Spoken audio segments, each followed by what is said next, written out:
अरुण ने एक जोरदार तमाचा अपनी पत्नी के गाल पर जड़ दिया और झल्लाकर अपनी पत्नी से बोला, तुम पागल हो गई हो शिवानी।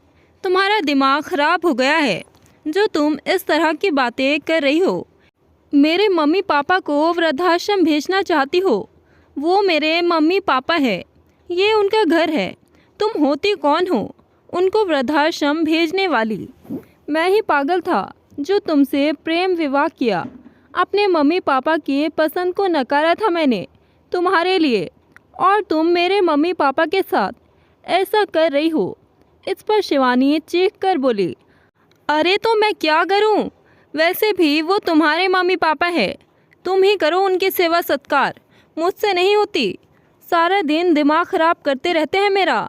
खुद तो आप ऑफिस चले जाते हैं और मेरे लिए ये सर दर्द छोड़ जाते हैं। कभी पानी दे दो बहू, कभी रोटी दे दो बहू। बहू अपनी मम्मी के लिए ताज़ी रोटी बनाया करो, उनसे कड़क रोटी नहीं खाई जाती। और तो और पापा जी के लिए दलिया बनाओ। मैं तो अलग अलग पकवान बनाकर थक गई हूँ। अलग अलग पकवान बनाओ और फिर इतने सारे बर्तन धुलो जैसे मैं कोई बहू नहीं, नौकरानी हूँ नौकरानी। मेरी तो सारी उम्र ऐसे ही कट जाएगी अगर मैं कुछ ना बोलूँ तो। मेरी सारी सहेलियों को देखो कितने मज़े से रहती है, बाज़ार जाती है, मूवी देखने जाती है, पार्टी करती है और फिर रात को अपने पति के साथ डिनर के लिए जाती है। इतनी टेंशन फ्री रहती है। और एक मैं हूँ, मेरी सारी ज़िंदगी चूल्हे चक्की में निकल जाएगी। दिन भर भी मुझे आराम नहीं मिलता। सारा दिन इनकी सेवा में निकल जाता है। सारा दिन मुझे उंगली पर नचाते रहते हैं दोनों। जब खुद सेवा करोगे तब समझ में आएगा कि कितने नाक में दम करके रखते हैं ये। और फिर वृद्धाश्रम छोड़ने में बुराई ही क्या है, सारे शौक़ पूरे होंगे वहाँ इनके। वैसे भी सारे दिन घर पर पड़े पड़े चारपाई ही तो तोड़ते रहते हैं और मुफ्त की रोटियां तो मिल ही जाती हैं इन दोनों को।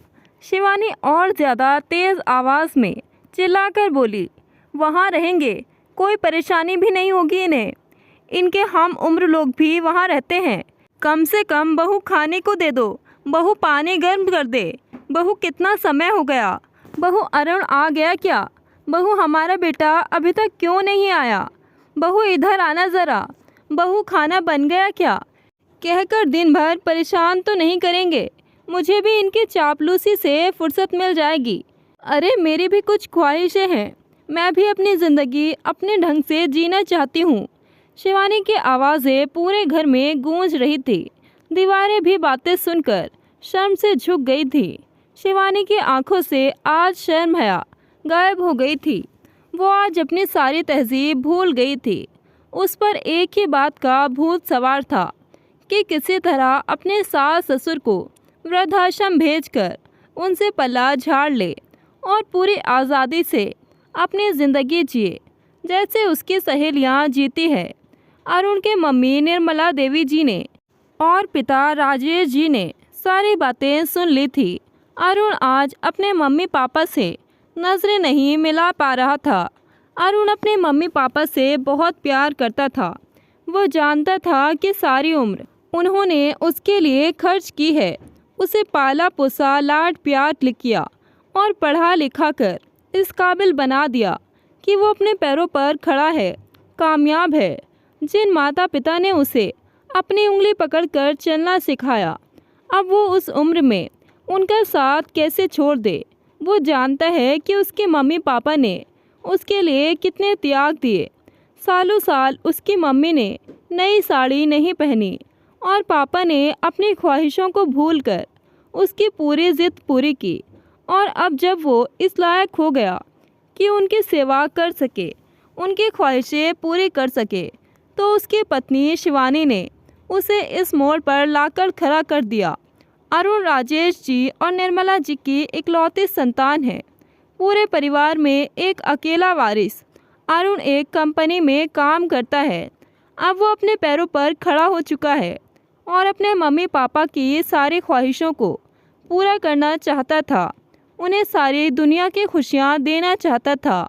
उसे पता था कि उसके मम्मी पापा ने उसे मोटरसाइकिल दिलाने के लिए कैसे पाई पाई जमा करके उसे मोटरसाइकिल दिलाई थी, उसकी ख्वाहिश पूरी की। उसकी मम्मी ने अपनी ख्वाहिशों को त्याग कर उसे अच्छा खिलाया, अच्छा पहनाया, और अब वो अपने मम्मी पापा की हर कमी को पूरा करना चाहता था। अरुण की नौकरी लगते ही उसके लिए जगह जगह से रिश्ते आने लगे। लंबा चौड़ा अरुण, उसके ऊपर से सरल स्वभाव, घर का अकेला वारिस, नौकरी पेशा होनहार लड़का था। सब उसको पसंद करते थे। अरुण के मम्मी पापा अरुण की शादी अपने दोस्त की बेटी से कराना चाहते थे, परंतु अरुण अपने ऑफिस की लड़की शिवानी से प्रेम करता था और उससे शादी करना चाहता था। बेटे की पसंद के आगे बेबस होकर राजेश जी और निर्मला जी ने अरुण की शादी शिवानी से करा दी। शादी की पहली रात को ही अरुण ने शिवानी से कह दिया था कि मेरे लिए मेरे मम्मी पापा भगवान समान हैं। मैं चाहता हूँ कि तुम भी उन्हें अपने माता पिता की तरह ही प्रेम करो। इस पर शिवानी बोली, आप बिल्कुल चिंता मत कीजिए, मैं उनका पूरा ख्याल रखूँगी। अरुण के मम्मी पापा ने शिवानी को अपनी बेटी की तरह प्यार किया। धीरे धीरे शिवानी में पूरे घर की जिम्मेदारी अपने ऊपर ले ली थी। अरुण के मम्मी पापा उसे किसी भी चीज़ के लिए रोका टोका नहीं करते थे। वो पूरे मन से उनकी सेवा करती थी, घर का सारा काम करती थी। दरअसल अरुण राजेश जी और निर्मला देवी की शादी के 10 साल बाद हुआ था, जिसकी वजह से अब उनकी उम्र हो चली थी, इसलिए अब उनसे काम नहीं होता था। तो शिवानी ने अब पूरा घर अपने आप से ही संभाल लिया था। लेकिन धीरे धीरे उसके व्यवहार में बदलाव आने लगा। वो रोज़ रोज़ के काम से थक गई थी। शिवानी की अभी नई नई शादी हुई थी, उस पर से उस पे पूरे घर की जिम्मेदारी। उसका मन भी मूवी डिनर पार्टी करने और बाहर घूमने को चाहता था, बाहर का खाने को करता था। परंतु राजेश जी और निर्मला जी परहेज का खाना खाते थे। अगर वो बाहर जाएं भी तो पहले सास ससुर के लिए देखना पड़ता था। अब शिवानी राजेश जी और निर्मला देवी से तंग आ गई थी। वो अब उन्हें अपने साथ नहीं रखना चाहती थी। वो चाहती थी कि अरुण अपना ट्रांसफ़र किसी दूसरी जगह करा ले, जिससे वो अकेले रह सके और अपनी ज़िंदगी अपने ढंग से जी सके। पिक्चर देखने जाए, बाहर घूमने जा सके, रात को डिनर के लिए जाए और अपनी ख्वाहिशें पूरी करे, अकेले रहे और अपने सास ससुर से दूर हो जाए। परंतु अरुण इस सब के लिए तैयार नहीं था। एक दिन शिवानी बोली, अरुण मेरी सहेली की शादी है, उसने मुझे बुलावा दिया है और वो चाहते हैं कि मैं शादी से 2-3 दिन पहले ही पहुंच जाऊं और मैं वहां जाना भी चाहती हूं। अरुण बोला, अरे शिवानी, अगर इतने दिन के लिए जाओगी तो मम्मी पापा का ध्यान कौन रखेगा? अब उनसे काम नहीं होता, ये तुम जानती हो, तुम्हें तो पता ही है ना। अरे तो मैं क्या करूं? क्या अब मैं अपनों की खुशियों में भी शामिल ना रहूं? मैं कहीं आना जाना ही बंद कर दूं? मेरी अपनी भी कोई लाइफ है। शिवानी झिड़कते हुए बोली, शिवानी मैं तुम्हें मना नहीं कर रहा हूँ, लेकिन तुम ही सोचो कि मम्मी पापा की हालत कितनी ख़राब है, वो कितने बीमार रहते हैं।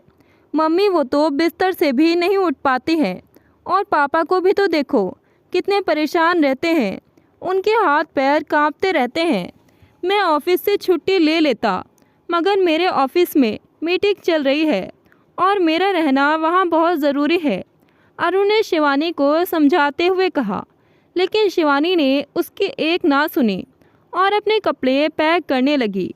शिवानी को ऐसा करते देख निर्मला जी ने अरुण को चुप रहने का इशारा किया कि मैं सब संभाल लूँगी, और शिवानी अपनी सहेली की शादी में चली गई।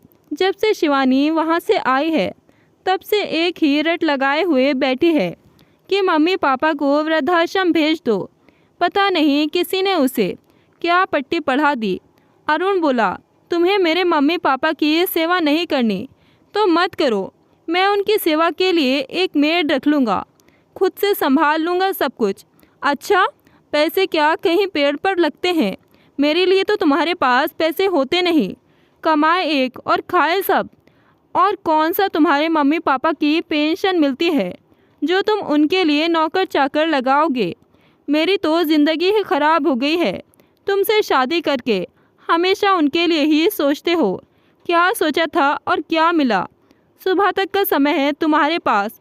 अगर तुम कल सुबह तक इन्हें वृद्धाश्रम नहीं छोड़कर आए तो मैं अपने मायके चली जाऊंगी और तुम पर और तुम्हारे प्यारे मम्मी पापा पर घरेलू हिंसा और दहेज लेने का केस करूंगी। काटते रहना कोर्ट कचहरी के चक्कर और बंधे रहना अपने मम्मी पापा के पल्लू से। अरुण को कुछ समझ नहीं आ रहा था। एक तरफ उसके मम्मी पापा और दूसरी तरफ उसकी पत्नी, वो दोनों के बीच में फंस चुका था। अरुण ने लाचारी से अपने मम्मी पापा की तरफ देखा। जाने क्या था उन आँखों में। डबडबाई सी दिख रही थी। रात काफ़ी हो चुकी थी। शिवानी जाकर अपने कमरे में सो गई।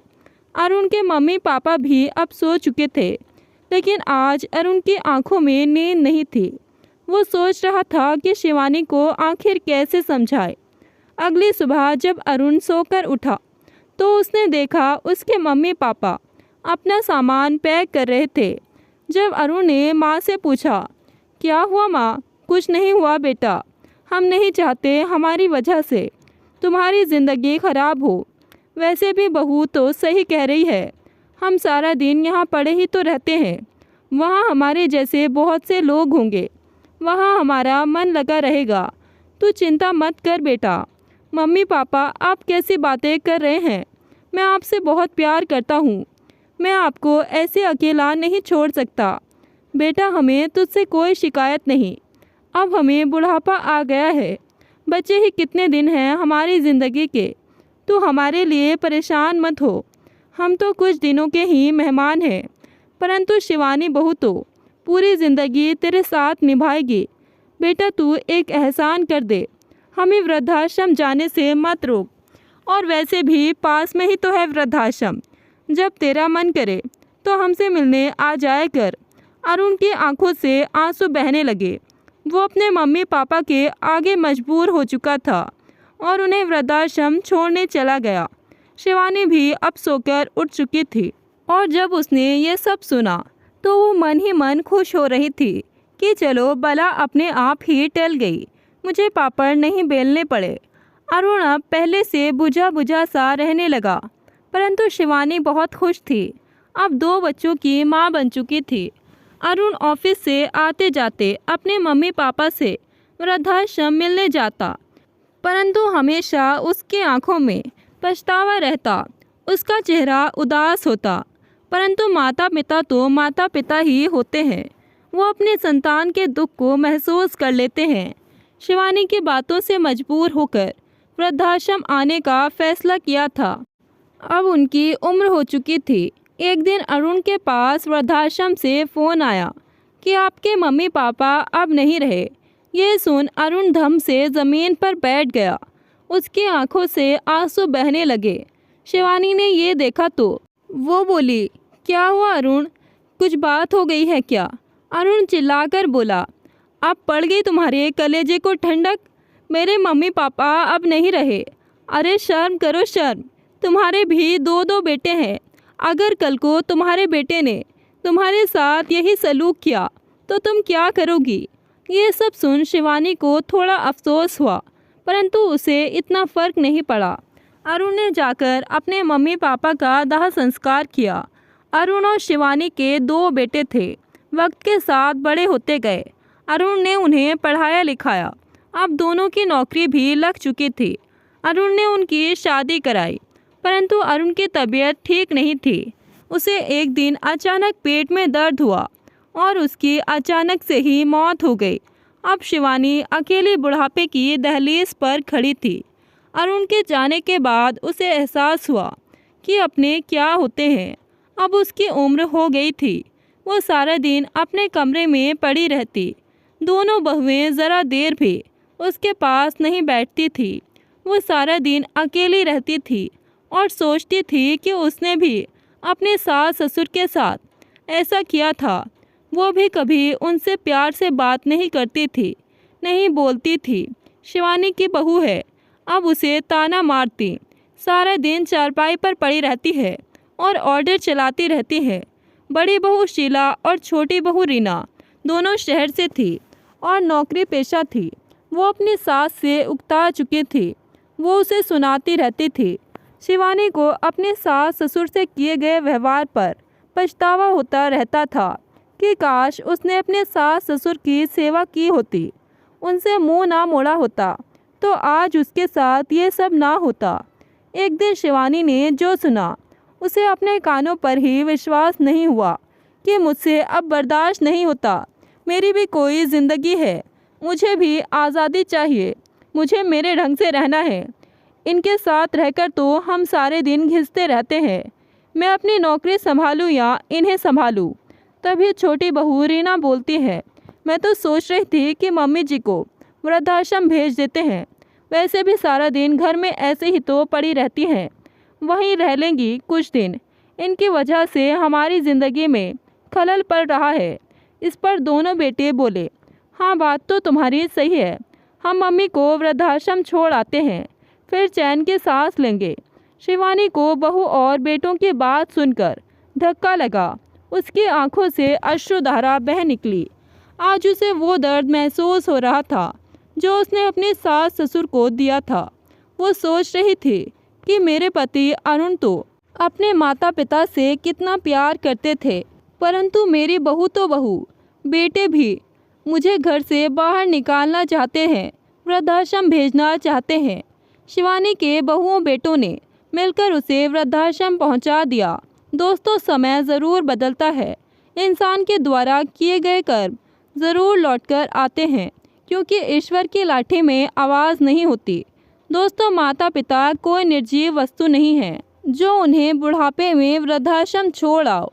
उन्हें इसी उम्र में बच्चों की ज़्यादा ज़रूरत होती है और आजकल की बहुएं उन्हें वृद्धाश्रम भेज देती हैं या घर से बाहर कर देती हैं।